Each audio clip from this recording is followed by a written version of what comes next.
अस्सलाम वालेकुम स्टूडेंट्स। आज क्लास फर्स्ट ईयर केमिस्ट्री हमारा चैप्टर नंबर 5 एटॉमिक स्ट्रक्चर। आज हमारा टॉपिक है डिस्कवरी ऑफ न्यूट्रॉन। लास्ट हमने देखा था discovery of cathode rays and discovery of proton, और जो आज का है ये है डिस्कवरी ऑफ न्यूट्रॉन। तो सबसे पहले proton and electron were discovered in 1886। 1886 में proton plus electron were discovered. तो 1886 में डिस्कवर हो चुके थे, लेकिन उनके जो प्रॉपर्टीज़ हैं वो कंप्लीट कब हुई थी, कंप्लीटली डिटरमिन कब हुई थी? कंप्लीटली डिटरमिन्ड इन 1895। ठीक है, 1886 में डिस्कवर हुए हैं, 1895 में उनकी प्रॉपर्टीज़ को कंप्लीटली डिटरमिन किया गया। अब ये बात बहुत अजीब है कि 1932 तक ये सोचा जाता था कि जो एटम है वो इलेक्ट्रॉन और प्रोटॉन से बना हुआ है। लेकिन रदरफोर्ड ने 1920 में ये देखा था कि एटम के अंदर कुछ न्यूट्रल पार्टिकल्स पाए जाते हैं। इन 1920 Rutherford predicted that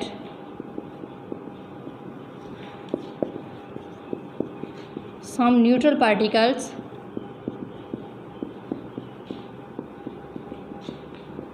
also present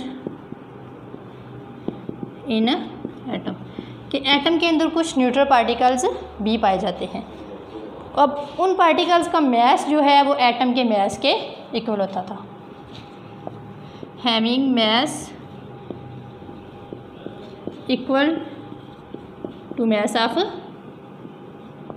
proton, कि उस एटम के अंदर जो प्रोटॉन थे उनका मैस और उन न्यूट्रल पार्टिकल्स का मैस क्या था? सेम था। अब क्योंकि जो एटॉमिक मैस था वो प्रोटॉन और इलेक्ट्रॉन की बेस पे डिटरमिन नहीं हो सकता था, because atomic mass cannot determined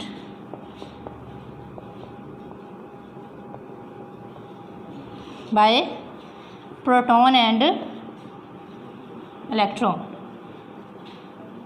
कि किसी भी एटम में जब प्रोटॉन और इलेक्ट्रॉन की प्रेजेंस में एटॉमिक मैस डिटरमिन नहीं हो सकता था, और इसी वजह से उसने देखा था कि वहाँ पे कोई न्यूट्रल पार्टिकल्स भी पाए जाते हैं। उन पार्टिकल्स को न्यूट्रॉन का नाम दिया गया।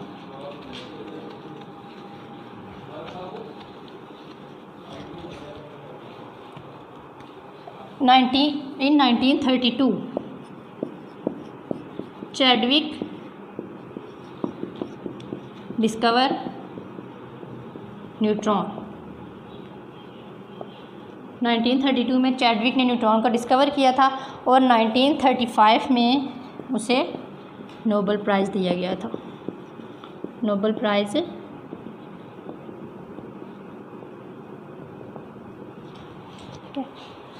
क्या किया था उसने? 1932 में न्यूट्रॉन को डिस्कवर किया था और 1935 में फ़िज़िक्स में उसे नोबेल प्राइज़ दिया गया था। अब उसने एक्सपेरिमेंट क्या किया था न्यूट्रॉन को डिस्कवर करने के लिए? यहाँ तक तो उन्होंने देखा कि कोई न्यूट्रल पार्टिकल्स एटम के अंदर पाए जाते हैं, उनको क्या नाम देना है। चैडविक ने 1932 में इनको डिस्कवर किया, और एक्सपेरिमेंट क्या था?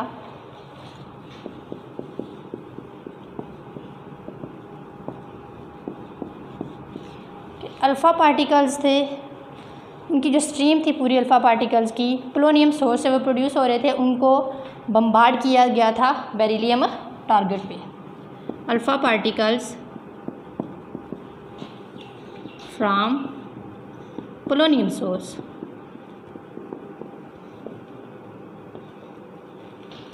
बम्बार्ड किए गए थे बेरिलियम टारगेट पे।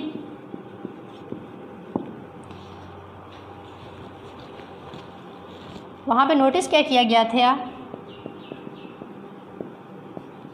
कि हाईली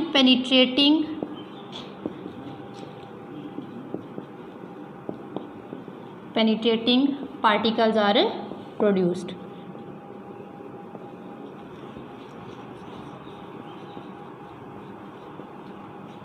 अल्फ़ा पार्टिकल्स को पोलोनियम सोर्स से बेरिलियम टारगेट पे बम्बार्ड करवाया गया तो वहाँ पे हाईली पेनिट्रेटिंग रेडिएशंस या पार्टिकल प्रोड्यूस हुए थे। उन रेडिएशंस को क्या नाम दिया गया था? न्यूट्रॉन्स का। वहाँ पे जो हाईली पेनिट्रेटिंग रेडिएशंस या पार्टिकल प्रोड्यूस हो रहे थे उनको न्यूट्रॉन का नाम दिया गया था। क्यों? क्योंकि जो चार्ज डिटेक्टर था उनको न्यूट्रॉन डिटेक्ट कर रहा था।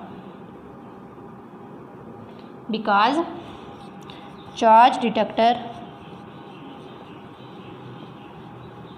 Detect them as neutron.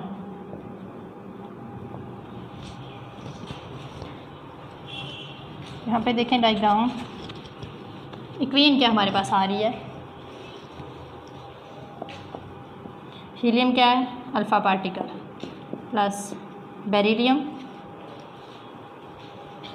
Target है, बन क्या रहा है?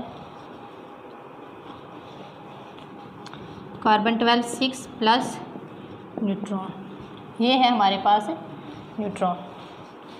अब इसके लिए डायग्राम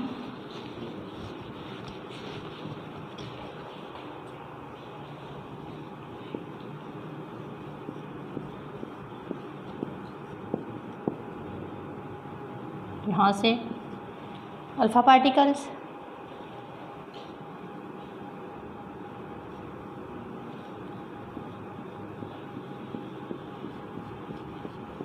बेरिलियम टारगेट, ये पोलोनियम सोर्स है,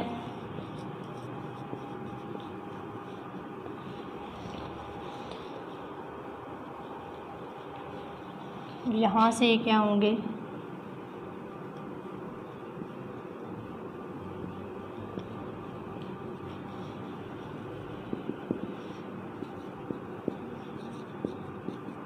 ये इस पे हिट कर रहे हैं बेरिलियम टारगेट पे। अब यहाँ से जो न्यूट्रॉन है ये क्या हो रहे हैं? डिटेक्ट होने के लिए जा रहे हैं। ये हमारे पास क्या है? डिटेक्टर। अब यहाँ पे जाके हमें पता चलेगा ये क्या है? न्यूट्रॉन है, न्यूट्रल पार्टिकल्स है।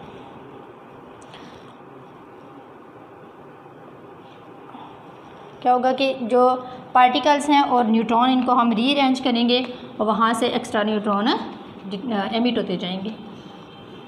ये हमारे पास था एक्सपेरिमेंट किसके लिए? डिस्कवरी ऑफ न्यूट्रॉन के लिए। नेक्स्ट इसकी क्या है?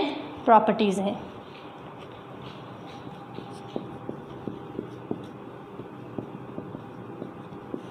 तो प्रॉपर्टीज़ में क्या होगा?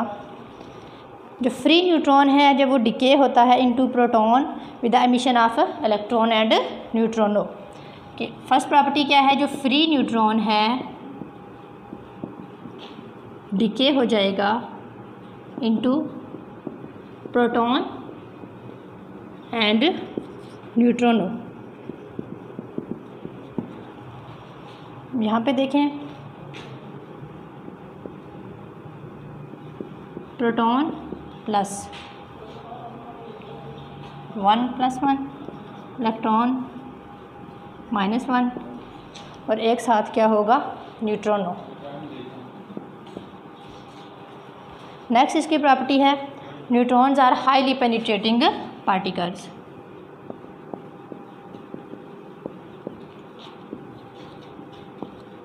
Highly penetrating particles.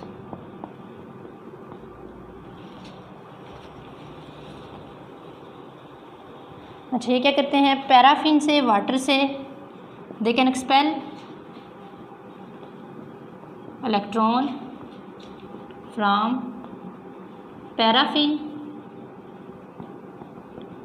Water and cellulose. कि वो वाटर, पैराफिन और सेलुलोज में से इलेक्ट्रॉन को रिमूव कर लेंगे, निकाल लेंगे। नेक्स्ट इसकी प्रॉपर्टी है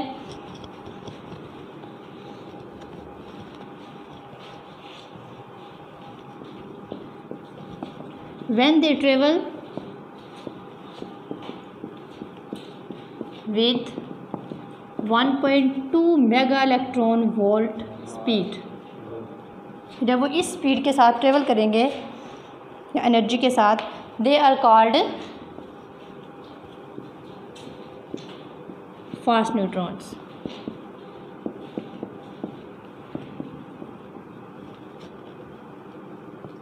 जब वो 1.2 मेगा इलेक्ट्रॉन वोल्ट एनर्जी के साथ मूव कर रहे हैं तो उनको हम क्या कहते हैं, क्या है, फास्ट इलेक्ट्रॉन्स। लेकिन जब इनकी energy but when energy is less than 1 electron volt they are called slow neutrons. यहाँ पे हमने फास्ट न्यूट्रॉन और स्लो न्यूट्रॉन के बारे में देखा है कि जब न्यूट्रॉन की एनर्जी 1.2 मेगा इलेक्ट्रॉन वोल्ट हो तो ये कौन से न्यूट्रॉन होते हैं, फास्ट न्यूट्रॉन। लेकिन अगर इनकी एनर्जी 1 इलेक्ट्रॉन वोल्ट से कम हो तो ये कौन से होते हैं, स्लो न्यूट्रॉन। जो स्लो न्यूट्रॉन होता है वो ज़्यादा इफ़ेक्टिव होता है than fast neutron. Slow neutron are more effective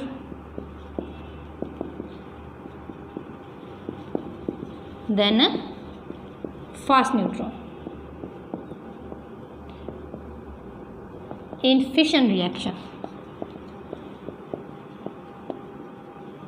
fission reaction कौन से होते हैं, जिनमें एक हाई ग्रेटर न्यूक्लियाई जो होता है वो टूट के टू स्मॉलर न्यूक्लियाई में कन्वर्ट हो जाता है। इन रिएक्शंस में जो स्लो न्यूट्रॉन हैं वो ज़्यादा इफ़ेक्टिव होते हैं than fast neutrons. Next one है when they are used as projectile.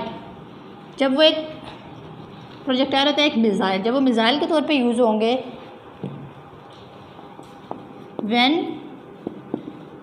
They are used as projectile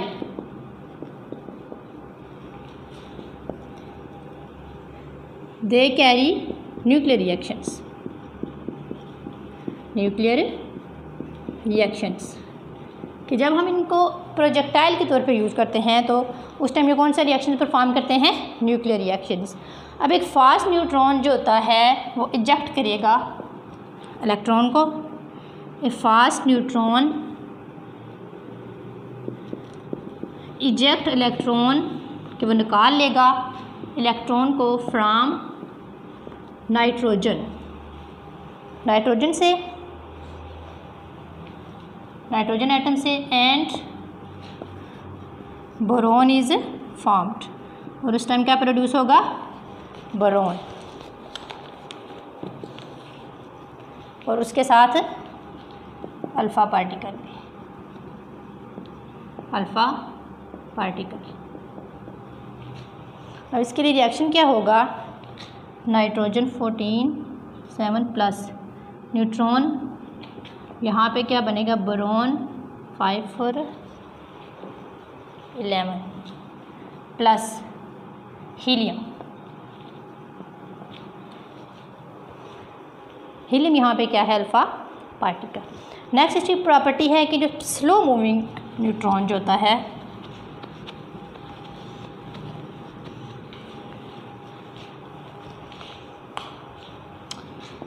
when slow moving neutron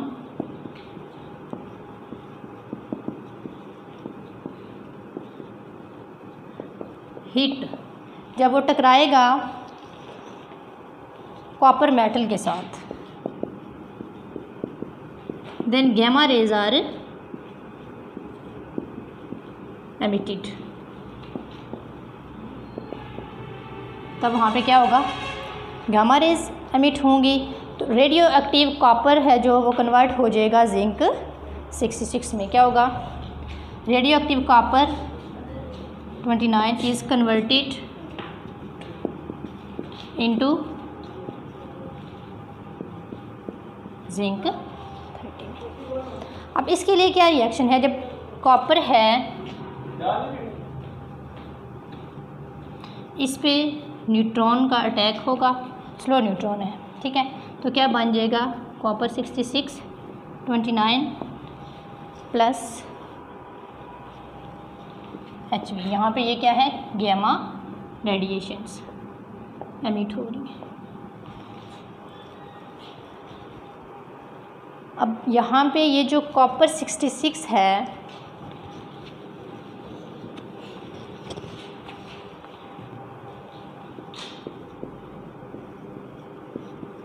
copper 30+ एक इलेक्ट्रॉन एमिट हो रहा है। ये क्या करेगा, एक इलेक्ट्रॉन को एमिट करके अपने एटॉमिक नंबर को इंक्रीज़ करेगा। क्या neutron is captured by the nucleus of, यहाँ पे ये जो 65 वाला है ये एक न्यूट्रॉन को कैप्चर करके 66 में कन्वर्ट हो जाएगा। और अब जो 6629 वाला है ये एक इलेक्ट्रॉन को एमिट करके, बीटा पार्टिकल को एमिट करके इसका जो एटॉमिक नंबर है वो 1 यूनिट इंक्रीज़ हो जाएगा। अब इसी वजह से ये जो इनकी जो शिद्दत है, इनको हम जो बायोलॉजिकल इफ़ेक्ट है इसमें जो इंटेंसिटी है इनकी, इस वजह से हम इनको कैंसर की ट्रीटमेंट में यूज़ करते हैं। यहाँ तक हमने जो न्यूट्रॉन्स की प्रॉपर्टीज़ हैं वो देखी। एक दफ़ा इनको रिपीट कर लेते हैं। सबसे पहले हमने देखा था कि जो फ्री न्यूट्रॉन है वो डिके हो जाएगा, टूट जाएगा प्रोटॉन में और एक न्यूट्रॉनों में। नेक्स्ट देखा था ये गैसेस को आयोनाइज नहीं कर सकते। ठीक है, हाईली पेनिट्रेटिंग है, मतलब बहुत इनकी जो किसी चीज़ के अंदर दाखिल होने की पावर है वो बहुत ज़्यादा होती है। कि जब इनकी नेक्स्ट हमने देखा कि स्लो और फास्ट न्यूट्रॉन, कि जब ये 1.2 मेगा इलेक्ट्रॉन वोल्ट एनर्जी से मूव कर रहे होते हैं उस टाइम इनको हम फास्ट न्यूट्रॉन्स कहते हैं। लेकिन जब इनकी जो एनर्जी है वो 1 इलेक्ट्रॉन वोल्ट से लेस हो जाएगी तो इनको हम स्लो न्यूट्रॉन्स कहेंगे। अब जो स्लो न्यूट्रॉन्स हैं वो फिशन जो रिएक्शन उनमें ज़्यादा इफ़ेक्टिव होते हैं। नेक्स्ट इनकी प्रॉपर्टी थी कि जब ये प्रोजेक्टाइल के तौर पे यूज़ होते हैं तो ये न्यूक्लियर रिएक्शंस परफॉर्म करते हैं। उसमें हमने देखा कि ये नाइट्रोजन में से इसने इलेक्ट्रॉन्स को निकाला, ठीक है, वो बोरोन और अल्फ़ा पार्टिकल हमारे पास आ गया। उसके बाद था कि जो स्लो मूविंग न्यूट्रॉन होते हैं जब ये कॉपर मैटर के साथ हीट करेंगे तो गैमा रेडिएशंस एमिट होंगी। अब इनकी इंटेंसिटी की वजह से इनको हम बायोलॉजिकल इफ़ेक्ट जो इनकी इंटेंसिटी है उनको हम कैंसर की ट्रीटमेंट में यूज़ करते हैं। तो हमारा आज का जो टॉपिक है यहाँ तक एंड होता है। ठीक है, अल्लाह हाफिज़।